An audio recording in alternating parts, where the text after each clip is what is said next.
میں نے اپنی زندگی میں اس کو سینکڑوں دفعہ آزمایا ہے، اور آپ کو میں مشورہ دیتا ہوں کہ یہ شجرہ ہے، اس کو آپ لے جائیں، شجرہ روز پڑھا کریں۔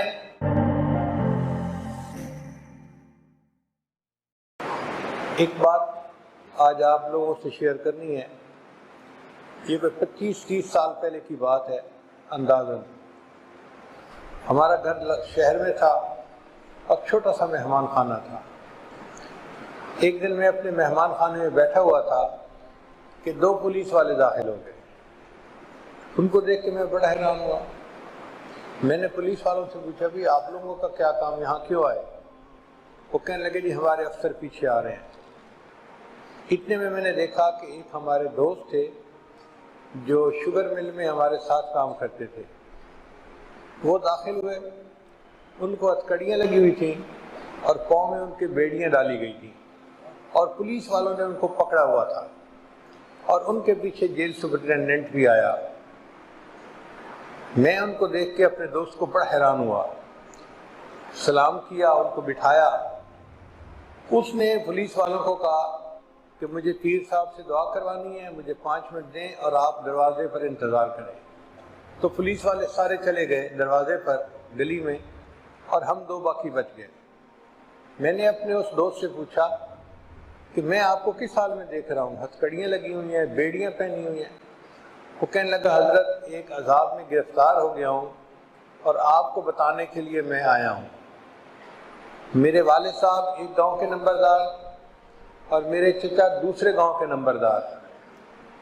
وہ گاؤں کوئی 4-5 میل کے فاصلے پر تھے۔ ہمارے والد اور ہمارے چچا کے درمیان بہت محبت کا تعلق تھا، چنانچہ میرے والد نے اپنے بڑے بیٹے کی شادی چچا کی بیٹی سے کی۔ دونوں بڑی اچھی زندگی گزار رہے تھے۔ ایک دفعہ جب میں چھٹی کے بعد گھر گیا تو میں نے دیکھا کہ بھابھی گھر پہ نہیں ہے۔ تو میں نے بھائی سے پوچھا کہ بھابھی کہاں ہے؟ اس نے کہا یار تھوڑی بات پہ تلخ کلامی ہو گئی تھی تو وہ روٹ کے اپنے گھر چلی گئی ہے۔ میں نے بھائی کو سمجھایا کہ دیکھو وی آر سیم بلڈ، ہمارا رشتہ بہت مضبوط ہے اور یہ مناسب نہیں ہے، آپ چلو میں آپ کے ساتھ چلتا ہوں، ہم جاتے ہیں اور بھابھی کو منا کے لے آتے ہیں۔ بھائی نے میری بات مان لی، کیونکہ خاندان والے مجھے بڑا سمجھتے تھے۔ وہ مینیجر رینک کا بندہ تھا اور واقعی عزت والا بندہ تھا۔ کہتے ہیں کہ میں نے اپنی گاڑی نکالی اور بھائی کو بٹھایا اور میں اپنے چچا کے گاؤں میں چلا گیا۔ وہاں کے گھر والوں نے میرا بڑا اکرام کیا، ہم ان سے ملے، بیٹھے، بات چیت ہوئی۔ تو میں نے اپنی ساس کو کہا کہ بھئی ہم تو بھابھی کو منانے آئے ہیں، اس کو ہمارے ساتھ بھیجو۔ اس نے کہا میں بھیجنے کے لیے تیار ہوں، لیکن اب آپ اتنے دنوں بعد ہمارے گھر آئے ہو تو کھانا تو کھا کے جاؤ نا۔ ہم رک گئے، انہوں نے بہت پرتکلف کھانا بنایا، ہم سب نے مل کے کھانا کھایا۔ کھانے کے بعد میں نے بھائی کو کہا کہ بھئی سامان بھابھی کا گاڑی میں رکھیں، ہم چلتے ہیں۔ تو بھائی نے بھابھی کو کہا اپنا سامان لا کے دو۔ اب بھابھی جب سامان لا کے دینے لگی نا تو اس نے کوئی جلی کٹی بات بھائی کو کر دی، ایسی بات کی کہ بھائی غصے میں آ گیا اور ان کی پھر آپس میں تو میں شروع ہو گئی۔ اب یہ لڑکی کے بھائیوں کا گھر تھا، 3-4 بھائی ساتھ تھے۔ انہوں نے جب دیکھا کہ ہماری بہن کو اس کا خامن ڈانٹ رہا ہے اور غصے میں بات کر رہا ہے تو وہ بھی آ گئے، تو ہوتا کون ہے ہماری بہن کو ڈانٹنے والا؟ ہاتھا پائی شروع ہو گئی۔ اس کا ایک چھوٹا بھائی تھا، وہ بھاگ کے گیا کمرے میں کہ اس کو سبق میں سکھاتا ہوں، اور ایک گن اٹھا کے لے آیا۔ وہ لوڈڈ گن تھی۔ اب وہ جو گن لے کے آیا تو میرا بڑا بھائی جو تھا اس نے باقیوں کی طرف ہاتھ بڑھانے کی بجائے اس گن لانے والے بندے کو پکڑا اور گن لے کے اس کو اسی کی طرف کیا۔ جب اس نے اس کا رخ اسی کی طرف کیا تو ٹریگر پہ اس کی انگلی تو پہلے سے تھی، وہ ٹریگر دبا اور بندوق چل گئی۔ جو گن لانے والا تھا اس کی گن چلی اور وہ خود ہی وہیں پر قتل ہوا اور گر کے مر گیا۔ کہنے تو میں تو بڑا پریشان بھی ہو گیا ہے۔ تو میں نے ان کو کہا کہ جی اس کو گاڑی میں ڈالو، ہم اس کو ہاسپٹل لے کے چلتے ہیں۔ مگر وہ سمجھ گئے کہ سینے میں گولی لگی ہے اب یہ بندہ چند منٹ کا مہمان ہے، یہ بچے گا نہیں۔ وہ آئیں بائیں شائیں کرتے رہے اور دوسرے کمرے میں جا کے پولیس کو فون کر دیا کہ جی ایک بندے نے ہمارے بیٹے کو قتل کر دیا ہے۔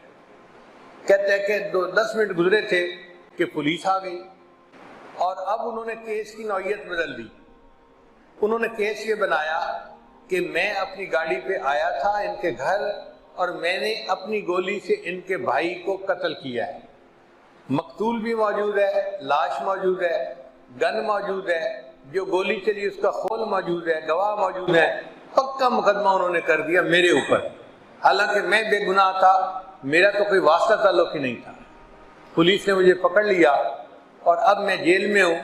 بہت پریشان تھا کہ میں کیا کروں، تو میرے دل میں خیال آیا کہ میں آپ سے جا کر ملوں اور دعاؤں کے لیے کہوں، ہو سکتا ہے اللہ تعالیٰ میری آزمائش کو ختم کر دے۔ افسوس تو مجھے بھی دل میں بہت ہوا کہ اتنا معزز بندہ، مینیجر رینک کا آدمی، اور آج ہتھکڑیاں لگی ہوئی ہیں، بیڑیاں پہنی ہوئی ہیں، اور وہ 302 کے مقدمے میں گرفتار ہے۔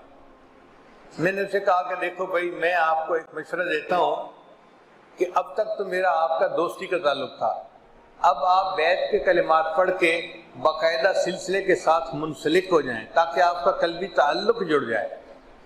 اس نے کہا جی پڑھا دیجئے۔ تو میں نے اسی طرح ہتھ کڑی لگے ہوئے ہاتھوں کے ساتھ اس کو بیعت کیا اور اس کو کلمات پڑھا دیے۔ پھر میں نے اسے کہا کہ دیکھو مجھے اور تو کوئی عمل سمجھ میں نہیں آتا، البتہ اتنا مجھے پتہ ہے کہ ہمارے جو مشائخ گزرے ہیں وہ اللہ کے اتنے مقبول بندے تھے کہ ان کے واسطے سے جب کوئی دعا مانگی جاتی ہے اللہ قبول فرماتے ہیں۔ میں نے اپنی زندگی میں اس کو سینکڑوں دفعہ آزمایا ہے، اور آپ کو میں مشورہ دیتا ہوں کہ یہ شجرہ ہے، اس کو آپ لے جائیں، شجرہ روز پڑھا کریں، اور اپنے بزرگوں کے واسطے سے اللہ سے دعا مانگا کریں کہ یا اللہ اگر یہ تیرے اولیاء تیرے مقبول بندے ہیں تو میں ان کا روحانی بیٹا ہوں، مصیبت میں گرفتار ہوں، تو میرے اوپر رحم فرما اور مجھے اس مصیبت میں آزادی عطا کر۔ خیر وہ چلا گیا۔